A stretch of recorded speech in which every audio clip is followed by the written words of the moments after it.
This is how many people that I know that have passed away since last Ramadan. And I was talking to a friend about this, about how so many people we know are passing away.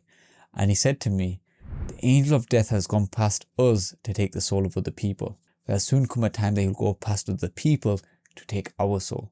And that really hit me deep, because I was thinking, damn, if I do get the chance to experience this full month of Ramadan that begins in roughly 15 days, I want to truly take full advantage of it. Because the shaitan is locked up. There is a night in it that is better than 1,000 months. And there's just so much barakah in this month that there's no better time to put your major and minor sins behind you than in this month. I want to leave this Ramadan leaving behind at least one major or minor sin that has been affecting me for the longest time, so that if this is truly my last Ramadan, at least pages upon pages from my book of deeds can be wiped and replaced with good deeds. And you watching this, you probably have this one sin that you always carry with you with heaviness in your heart.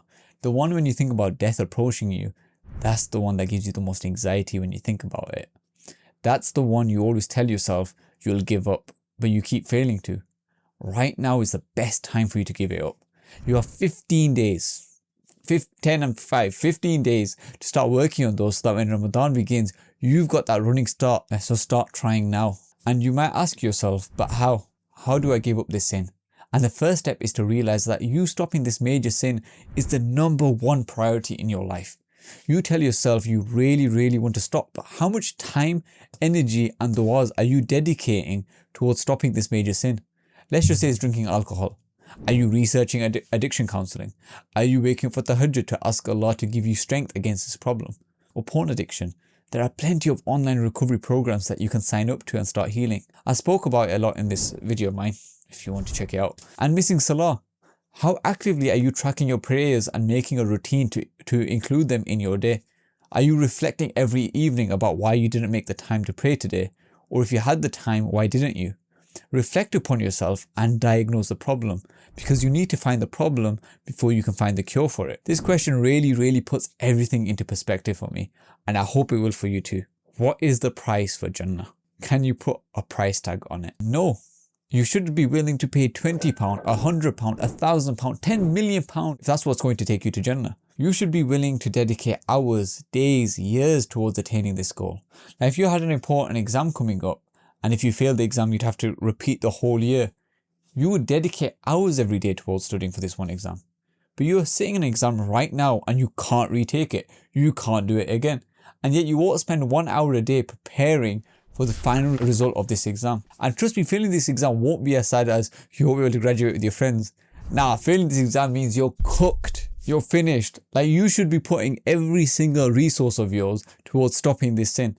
Because if it's one that's been affecting you for months, years even decades for some of you, then you should really consider what the hell are your priorities. Are you going to show up on the day of judgment and be like, can I get one more chance to stop? No! You've had 10 years to stop. You've had 10 years where you could have died at any second. Every time you went to sleep, every time you brushed your teeth, at any point Allah can take your soul and boom, exam is over. It's time for your results. So don't spare any efforts or despair any efforts to put this in behind you. And I'm not saying it'll be easy. You may fail hundreds of times over, but make it your #1 priority to stop at least, so that you may die as someone who repented and was sincere in the fact that they didn't want to do it again. Because how can you sincerely say you don't want to do it again if you woke up the next day and did everything the same as you did yesterday? You must change your environment, your habits. Otherwise, you're saying one thing and doing another. You're saying, yeah, Allah, I want to stop more than anything. And then you're still putting the same amount of energy, time and money towards stopping as you did yesterday. So are you really trying to stop? You've got 15 days until Ramadan. Don't wait until Ramadan to stop this sin, because you may pass away before then. And don't let this Ramadan pass you just like the Ramadans passed before you, because this might be your last one. And then that's it. The pen has been lifted and the ink has dried. It's time to see your results.